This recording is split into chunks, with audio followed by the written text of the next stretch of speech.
Hello everyone, this is Ayush Vikram Singh. I secured All India rank 341 in UPSC 2019. This video is about how to minimize your negative marks. So wasting time, I would directly come to the topic of the discussion. See, first thing is that जो आपको पहले करना है वो है questions को आपको बहुत प्रॉपर्ली पढ़ना है. कई बार होता है हम नर्वसनेस में या फिर एक्साइटमेंट में आते हुए क्वेश्चंस को गलत कर देते हैं. जैसे कि अगर मान लीजिए लिखा हुआ है कि which of the following are not, तो हम लोग कई बार नॉट को मिस कर देते हैं. तो इसके लिए आपको क्या करना है, आपको अंडरलाइन करते हुए चलना है कीवर्ड्स को. ऐसे ही एक क्वेश्चन आया था, आई थिंक 2015 में क्वेश्चन था, जिसमें लिखा हुआ था कि जो यूपीएससी ने ऑप्शन दिया हुआ था उसमें था कि 30 degree north and 60 degree south, जो जबकि आंसर एक्चुअल में होना चाहिए था 30 degree north and 60 degree north, इनके बीच में, मतलब वेस्टर्लीज वाली जो डायरेक्शंस होती हैं. तो बहुत सिंपल क्वेश्चन था, बट मैक्सिमम लोगों ने इसको गलत किया था बिकॉज लोगों को लगा कि सब लोगों को लगता है कि ये आंसर यही होना चाहिए, तो बिना पढ़े लोग मार्क कर देते हैं. ऐसी चीज़ों को बचाने के लिए आप उसको अंडरलाइन कर सकते हैं कीवर्ड्स को स्पेशली. पहली चीज़ तो ये होगी. दूसरी चीज़ ये है कि आप जिस क्वेश्चंस में आप कॉन्फिडेंट हैं स्पेशली, आप उनको पहले अटेम्प्ट करिए. उससे क्या होता है, कॉन्फिडेंस आपका बूस्टअप होता है. आप जब कॉन्फिडेंस आता है आपके पास, तो आप बाकी क्वेश्चंस को भी अटेम्प्ट ईजिली कर सकते हैं. इसके बाद होता है कि आप क्वेश्चंस के लिए ओवर थिंकिंग मत करिए.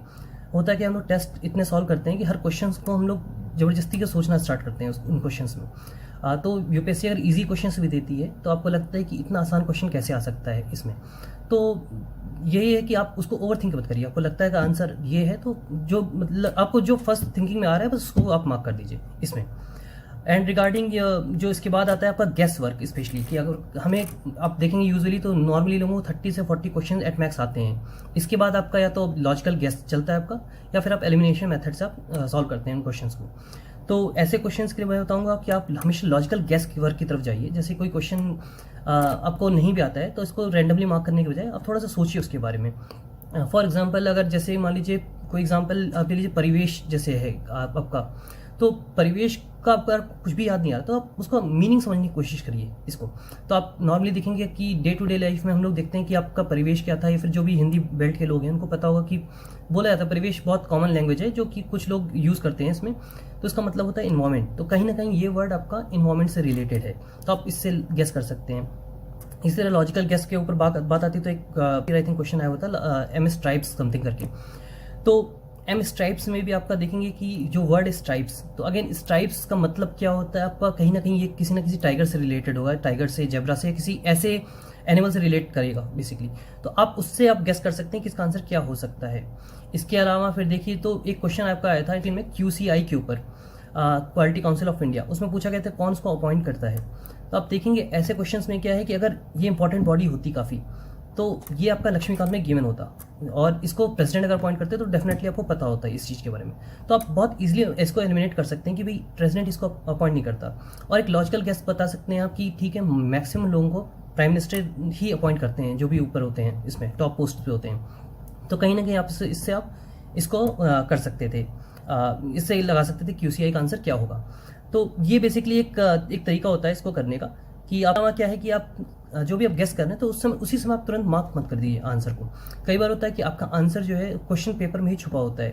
फॉर एग्जांपल, लास्ट ईयर का पेपर में इंडस वैली सिविलाइजेशन के बारे में पूछा हुआ था, और जो दूसरा क्वेश्चन था वो अशोकाज इंस्क्रिप्शन के बारे में था. तो उसमें देखेंगे कॉमन टर्म था सोहागुरा. तो अगर आप थोड़ा सा अभी ऑब्जर्वेंट होते तो आप बहुत इजीली उसका आंसर फाइंड कर सकते थे इसमें. तो इसके लिए ये है कि आप जो है डायरेक्टली मार्क मत करिए, पूरा पेपर एक बार गो थ्रू करिए. कई बार हो सकता हो आपको आंसर आपके पेपर में ही मिल जाएगा ऑप्शंस के थ्रू. इसके अलावा प्री कंसीव नोशन लोग कुछ लेके जाते हैं कि मैं इतने क्वेश्चंस करूंगा, या फिर 90 क्वेश्चंस करूंगा, 100 क्वेश्चंस करूंगा. आप वहाँ जाइए, वहाँ देखिए कि आपका पेपर कैसा है. पेपर अगर आपका ईजी आता है तो डेफिनेटली आपको ज़्यादा अटेम्प्ट करना चाहिए, जैसे 2016 में था. बट अगर पेपर टफ है, आपको लग रहा है काफ़ी ज़्यादा है, तो हो सकता है 80-90 would be more than sufficient. 80 questions भी अगर आप सही से अटेम्प्ट कर लेते हैं तो बहुत ज़्यादा होगा. तो वहाँ पे जाके डिसाइड करिए रेदर देन, क्योंकि होता क्या है कि आप देखेंगे कि कई लोग 100 अटेम्प्ट 90 पहले से सोच के जाते हैं, उसके चक्कर में, जस्ट मार्क करने के चक्कर में वो लोग जबरदस्ती अटेम्प्ट करते हैं, जिसकी वजह से उनके निगेटिव्स बढ़ जाते हैं. तो इन चीज़ों को अवॉइड करने के लिए आप वहाँ पे डिसाइड करिए. अब आती कॉमन चीज़ें जो हम लोग नॉर्मली मैंने देखा है लोग बच्चे मिस्टेक करते हैं इसमें.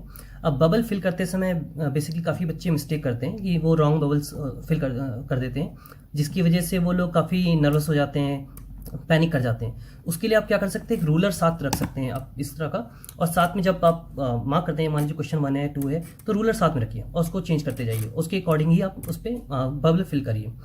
इसके अलावा आप क्या करेंगे, जैसे आपने जो क्वेश्चंस आपको आ चुके हैं आते हैं, वो क्वेश्चंस आप पहले फिल कर लीजिए बबल, क्योंकि लास्ट में होता है कि आप पैनिक करते हैं ज़्यादा कि आपके क्वेश्चन उसमें गलती होने के चांसेस बहुत ज़्यादा बढ़ जाते हैं। अदर देन दैट एक चीज़ और मैंने जो देखी है इसमें, वो होता है कि क्योंकि वहाँ पे कई बच्चों का फर्स्ट टाइम होगा इसमें, तो वहाँ पे आप नर्वसनेस में फॉर्म जो आपको दिया जाता है फिल करने के लिए, जो OMR शीट होती है, उसमें आप कई बार तो सेट बच्चे गलत लिख देते हैं, नहीं भूल जाते हैं लिखना, रोल नंबर की जगह आप क्वेश्चन पेपर का कुछ लिख देंगे उसमें। तो ये सब आप सेकेंडरी, आप इसके लिए फिक्र मत करिए, वहाँ पे लोग हैं, वहाँ पे इन्विजिलेटर हैं, वो उनकी जिम्मेदारी है, वो लोग उसको क्रॉस चेक दोबारा करते हैं और उसको क्रॉस वेरीफाई करते हैं और करेक्ट करते हैं। तो अगर बाई चांस आपसे गलती भी हो जाती है तो उसको लेकर टेंशन मत करिएगा, आपका फोकस पूरी तरह से पेपर पे होना चाहिए। आपको बेसिकली आप अगर ऐसी चीज़ों को, छोटी छोटी चीज़ों को माइंड करेंगे तो हो सकता है वहाँ पे आप सही से आप सॉल्व ना कर पाए पेपर्स को इसमें। अपार्ट फ्रॉम दैट, अगर आपको लगता है कि पेपर टफ है, बेसिकली यूपीएससी पूरा गेम जो है कॉन्फिडेंस का है। अगर आपको लगता है कि पेपर आपने तैयारी सही से की, डेडिकेटेड प्रिपरेशन की है, पूरे साल में अच्छे से पढ़ाई की है, तो आपको अपने ऊपर ट्रस्ट होना चाहिए। आपको सिंपल सा गेम ये है कि ये यूपीएससी प्रीलिम्स का पूरा गेम है आपका कॉन्फिडेंस का और कामनेस का। अगर आप काम हैं, कॉन्फिडेंट हैं, डेफिनेटली आप क्वेश्चन पेपर आराम से इजीली हैंडल कर लेंगे। मान लीजिए पेपर टफ भी है तो मैं एक टेक्निक अपनाता हूँ हमेशा, कि मुझे लगता है अगर पेपर टफ है तो मैं हमेशा ये देखता हूँ कि अगर मेरे से ये क्वेश्चन नहीं हो रहा, अगर मैंने अच्छे से तैयारी की है, अगर मेरे से ये क्वेश्चन नहीं हो रहा है, इसका मतलब ये क्वेश्चन बाकियों से भी नहीं होगा इजीली। गैस का आप हटा दीजिए, जो नॉर्मल जितने भी लोग सीरियसली प्रिपेयर करें उनसे भी ये क्वेश्चन नहीं होगा।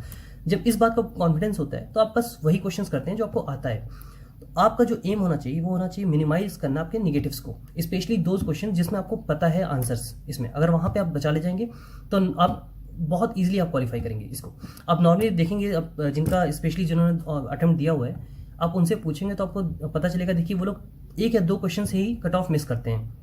तो इट्स ऑल गेम ऑफ 1 और 2 क्वेश्चंस एज सच। अगर आप उनको आप बचा ले जाएंगे बहुत इजीली आप कट ऑफ क्लियर कर जाएंगे इसमें। So that was it I think. एक और चीज़ होती है इसके अंदर, जैसे कि कई लोग इसमें कुछ स्वीपिंग स्टेटमेंट्स होते हैं। तो देखिए आजकल कोचिंग इंडस्ट्री में सभी जगह ये सब यूज़ हो रहा है, तो यूपीएससी को कहीं ना कहीं पता होता है इसमें कि जैसे ओनली वाले स्टेटमेंट हो गए, तो इसको थोड़ा कॉशियसली हैंडल करिएगा। केवल आपने जस्ट देखा कि ये स्वीपिंग इसमें ओनली लिख रखा है तो इसलिए आपने मार्क कर दिया उसको, ये आइदर रॉन्ग और राइट जो भी उसमें ऑप्शन दिया होगा, तो उसको थोड़ा पढ़ के देखिएगा। जैसे मैंने बताया थोड़ा लॉजिकल गेस करिए, आप लॉजिकली सोचेंगे उस चीज़ को। और आसपास की देखिए प्रीलिम्स जो है it's not about general knowledge, it's about general awareness. आपको अवेयरनेस देखा जाता है आपका, आप कितने ऑब्जर्वेंट हैं अपने आसपास की चीज़ों को लेके। आंसर्स आपके सामने हैं, आपको केवल चूज़ करना है उन आंसर्स को। तो बेसिकली आपको क्या करना है कि आपने जितने भी एक्सपीरियंसेस आपके, केवल बुकिश नहीं, आपके लाइफ से जितने भी आप उनको यूज़ करिए। अब देखिए कि कैसे कैसे कहाँ पे ये किसी चीज़ का यूज़ हो सकता है। फॉर एग्जांपल अगर जैसे 2-3 साल पहले क्वेश्चन आया था नीम के ऊपर कि नीम कहाँ पे यूज़ होता है, तो आप देखिए कॉमन सेंस है कि सोप में यूज़ होता है आपका। आप घर में आप देखेंगे उसका तेल का भी यूज़ किया जाता है काफ़ी हद तक। तो ऐसे आप कॉमन सेंस लगा के भी सोच सकते हैं। तो बस ये कहना चाहता था कि बस आप कूल रहिए, काम रहिए, कॉन्फिडेंट रहिए इसमें। और बेसिकली आप जिस दिन जाएंगे उस दिन अपने जितने भी बेसिक हैं आपकी, जैसे पेन्स हो गए, वाटर बॉटल हो गई आपकी, मास्क हो गया, सैनिटाइजर हो गया, ये सब पहले से एक दिन पहले करके रख लीजिएगा। हो सके आप एक बार और विजिट कर लीजिएगा अपने जो सेंटर है, एक बार पहले एक दिन देख के आ जाइएगा, ताकि लास्ट मोमेंट पे पैनिक ना हो इन केस आप अगर फाइंड नहीं कर पा रहे हैं इन सब चीज़ों को। नमस्कार दोस्तों, मैं Pramod Kumar, Indian revenue service 2015 batch.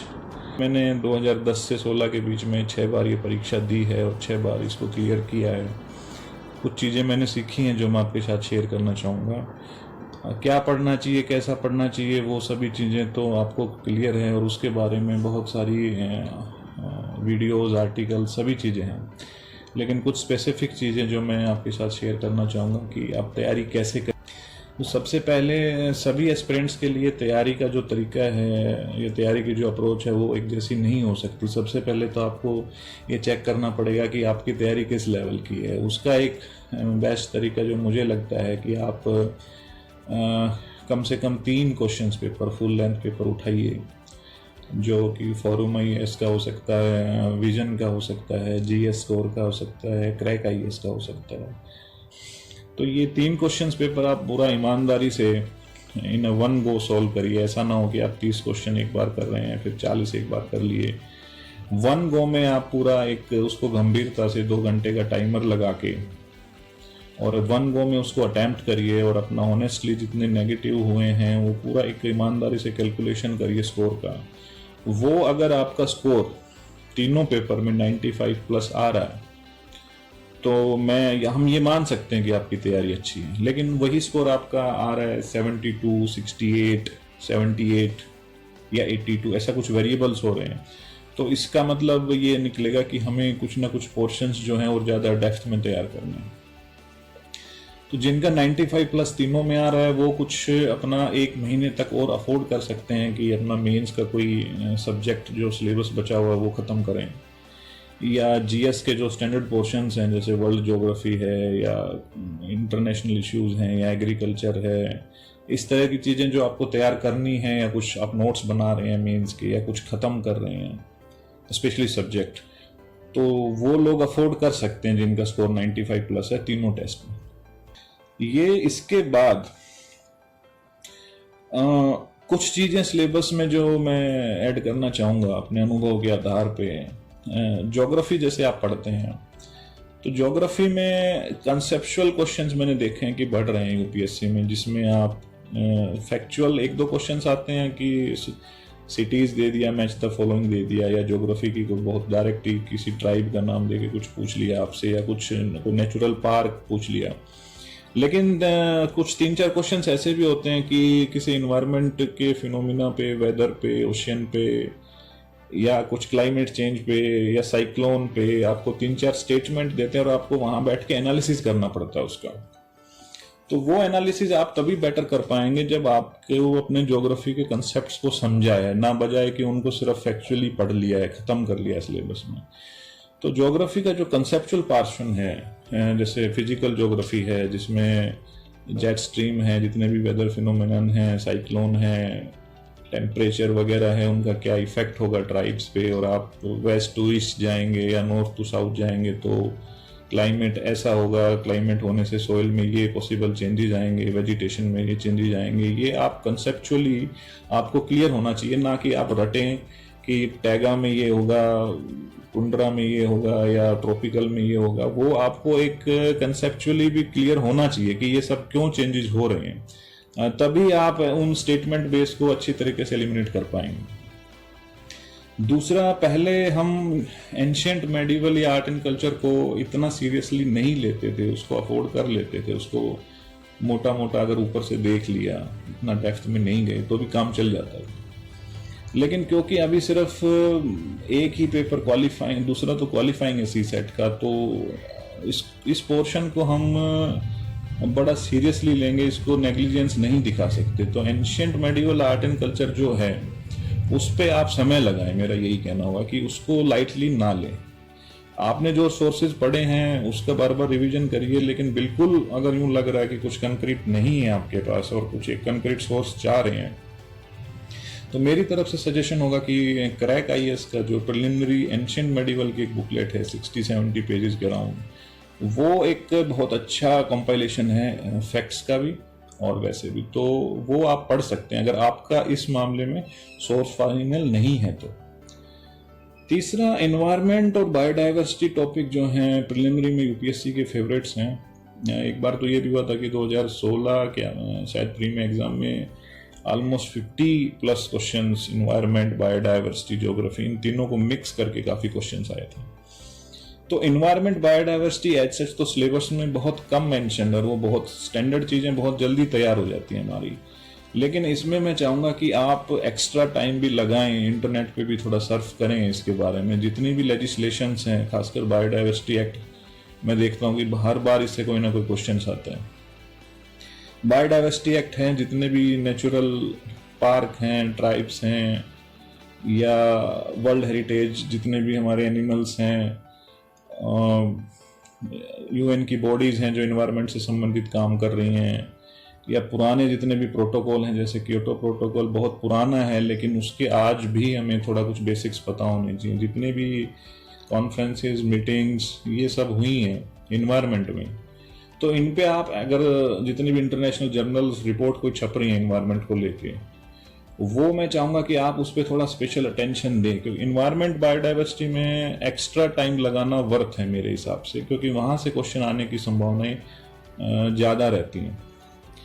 इसके अलावा वर्ल्ड ज्योग्राफी में मैप्स वगैरह हम सभी पढ़ते हैं, कॉन्टिनेंट वाइज तैयारी कर लेते हैं। इसमें भी अगर आपका कोई स्टैंडर्ड सोर्स नहीं है तो क्रैक IAS की बुकलेट वर्ल्ड ज्योग्राफी के बारे में काफ़ी अच्छी है, बहुत शॉर्ट है, बहुत इजी है, बहुत जल्दी कवर हो जाती है। इसके अलावा मृणाल पटेल की वेबसाइट पे राजतनील के वर्ल्ड ज्योग्राफी के जो लेक्चर्स हैं वो पर्सनली मुझे काफ़ी बेनिफिशियल लगते हैं एग्ज़ाम के हिसाब से, तो वो भी आप वर्ल्ड ज्योग्राफी के लिए रेफ़र कर सकते हैं। तीसरा, करंट अफेयर को लेके थोड़ा दुविधा रहती है कि एक सोर्स करें या दो सोर्स करें, तो मैक्सिमम बच्चे एक सोर्स ही करते हैं। जो विजन IAS की बुकलेट हम करते हैं वो 90% कवर कर लेती है, लेकिन आपकी तैयारी अच्छी है और आप चाह रहे हैं कि थोड़ा सा लेवल और बढ़ाऊं तो दूसरा सोर्स रेफर कर सकते हैं।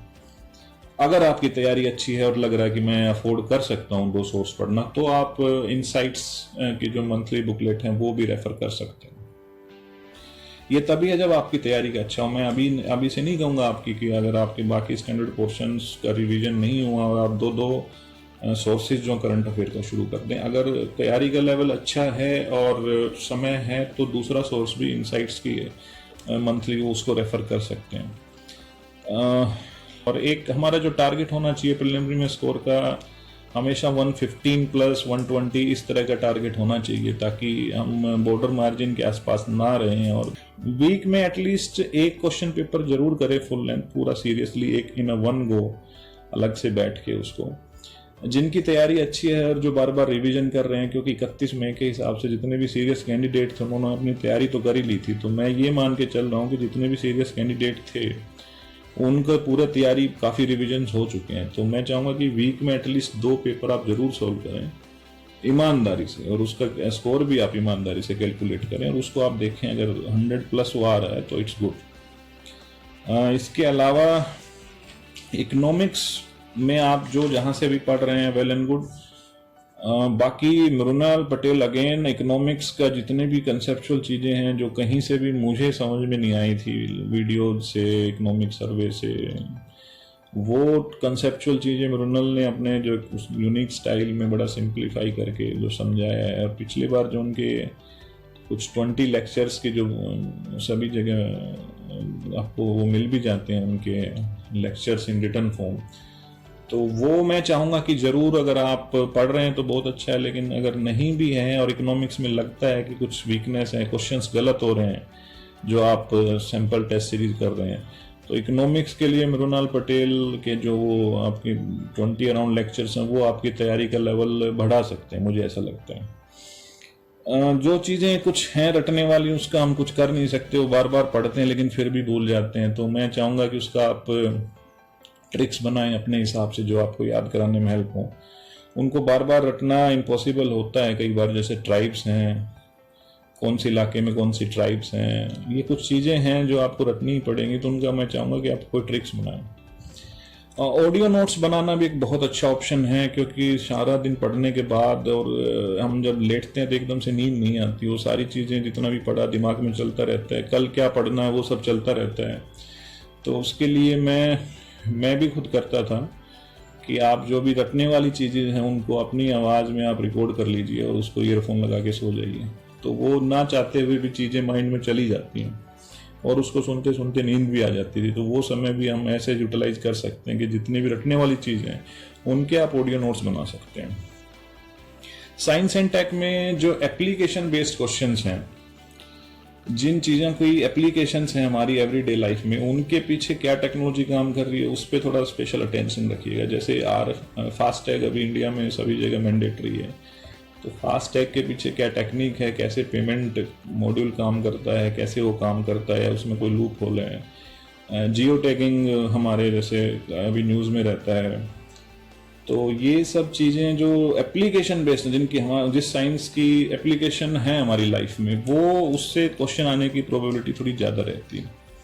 बाकी जो स्पेस के डेवलपमेंट्स हैं कुछ करंट हैं, उनसे भी यूपीएससी भी पूछ रही है, तो वो भी आप थोड़ा ध्यान रखिएगा। लेकिन एप्लीकेशन बेस्ड साइंस में मेंस में भी प्री में भी दोनों में काफ़ी संभावनाएं रहती हैं क्वेश्चन पूछने की। तो फाइनल जो अप्रोच मैं कहूँगा कि स्टैंडर्ड सोर्स का मिनिमम 8 से 10 बार रिवीजन टिल 4 अक्टूबर, और वीक में जो हैं 2 टेस्ट मिनिमम पूरा ईमानदारी से, और बार बार रिवीजन, जो चीज़ें याद नहीं हो रही उनका ट्रिक्स बनाएं और एमसीक्यू सोल्व करें और ऑनेस्टली अपने स्कोर के इवेलुएट करें।